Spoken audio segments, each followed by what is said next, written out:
Hello everyone, thank you for giving me this wonderful opportunity to present the paper and approach to ensuring fairness in news articles. My name is Deepak John Reji and I work as a data scientist at ERM Analytics Lab. I would also like to thank my co-authors Ms. Shaina Raza, Dora, Syed Raza and Usman Naseem for their contributions to this paper.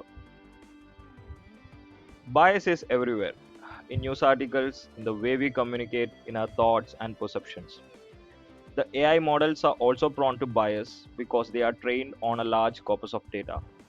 But how badly it affects the business world and other real life scenarios? That's a question we have to analyze.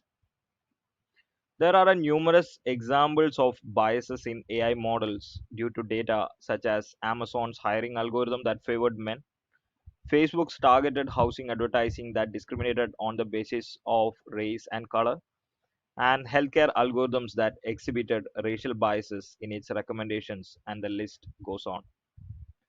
So, how to mitigate or limit them? Can we build an AI to detect and identify the bias in data? And how complex is this bias and fairness concept? So, we are discussing a lot of these aspects in our research paper, and our research is intended to assess and improve the fairness of the AI systems and to mitigate unfairness in data. We are excited to introduce the Python package Dbias to the data science community, which we have developed as part of this research. It's purely built using different NLP framework, and as the name implies, we are debiasing the data, the textual data, and recommending unbiased version of the original text or the article. Since the concept of fairness is very complex, we started with training DBIS to perform with news articles which are prone to media bias. Currently, all the internal models are trained with media bias data. DBIS package is made open source and it can be accessed from the PyPy repository. So just open your command prompt and type pip install dbias and install other dependencies and you are good to start with dbias. Dbias has this following features or functionalities within. So first of all, there is a bias classification module which classifies whether a news article is biased or not, and it returns a probability value. And then there is a entity recognition module which picks up the entities or recognize the bias causing entities basically, and then it's moving on to the final phase of bias masking, where we are masking out the biased words or phrases and returning that sentence fragment. So these are some of the functionalities which is there inside the dbias package. The entire value proposition of dbias can be summed up with this diagram. Dbias literally reduces the bias probability of a given biased article, and it gives suggestions to the user and indicates the bias causing words or phrases. Also, you don't have to clean or process the data before feeding to the dbias package. The dbias pipeline constitutes of these following modules, wherein the first module purely detects whether a sentence or an article is kind of biased or not. So there is a Distilbert fine-tuned model which is purely fine-tuned on MBIC dataset, and this particular model detects whether a sentence is having some sort of bias there or not. So if the sentence is having that bias, which we kind of denote with that bias probability value, so this particular sentence is flowing, if it's biased, if it's actually flowing to the next phase, which is bias recognition phase. So in the bias recognition phase, it kind of identifies or recognize the entities or the bias causing words or phrases in that sentence. And this model is purely a Roberta language model, which is powered by Spacey NER pipeline, Spacey NER's transformer pipeline. And then once there is a bias causing words or phrases identified in that particular sentence or that sentence fragment, it's then transferred to the next phase, which is bias masking phase. So in the bias masking phase, the important operation or the functionality which is performing is it will mask out the bias causing words or phrases, and then there is a language modeling task which is actually performed there by filling in some words which we again compute the bias probability, and there is an iterative approach which is actually being followed there, which kind of fits in or fills in that particular mask with the appropriate word so that the entire sentence or that sentence fragment is having very least bias probability. So that's the entire structure of this dbias. One of the important aspects of dbias workflow is that even though the modules inside the dbias is kind of interacting with each other in a particular series or a sequence, these modules can be decoupled very easily.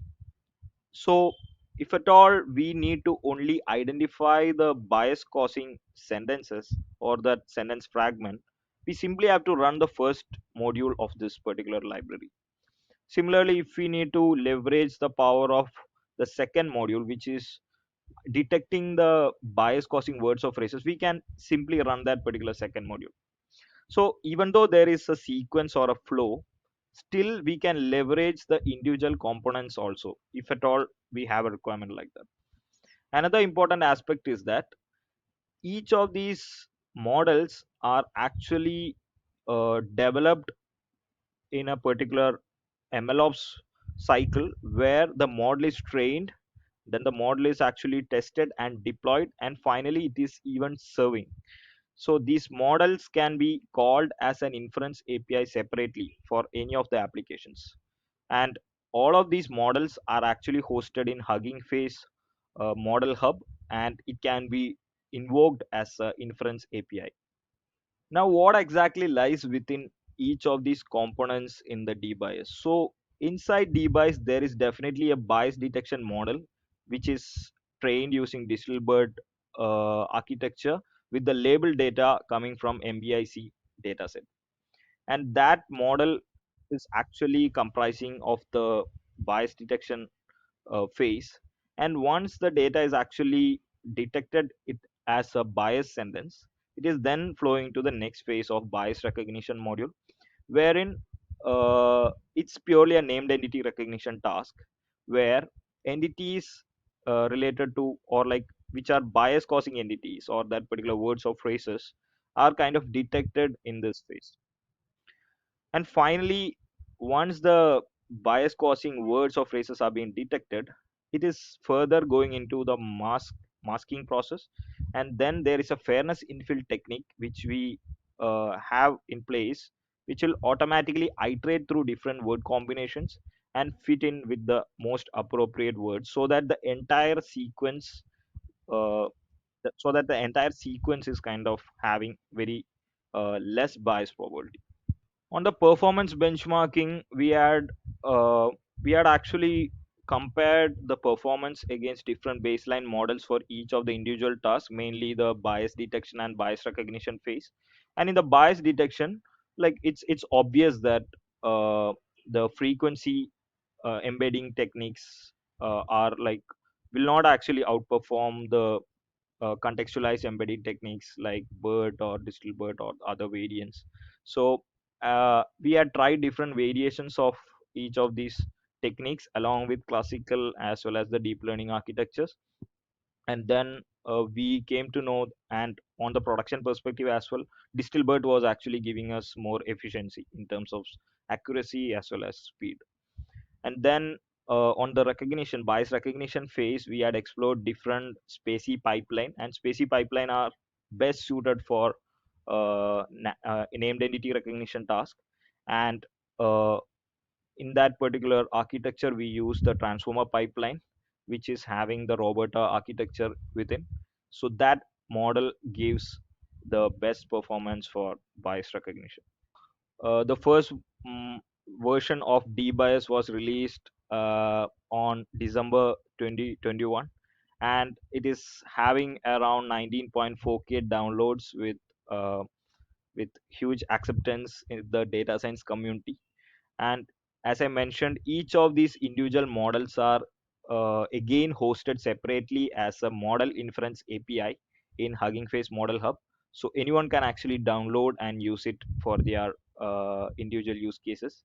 So as I said, DBIS is kind of designed for news media bias, and it has to be kind of experimented or explored against how we can tailor it to other sort of domain. For example, let's take ESG domain. in an ESG domain, what exactly is bias and how we can tailor DBIS for ESG data. So these are some of the future works which we are actually planning. And since like NLP is actually growing a lot and the possibilities are enormous, we are very much hopeful that these kind of research will actually be able to handle different sort of biases and help the wider community in mitigating these kind of biases and ensuring fairness in AI models.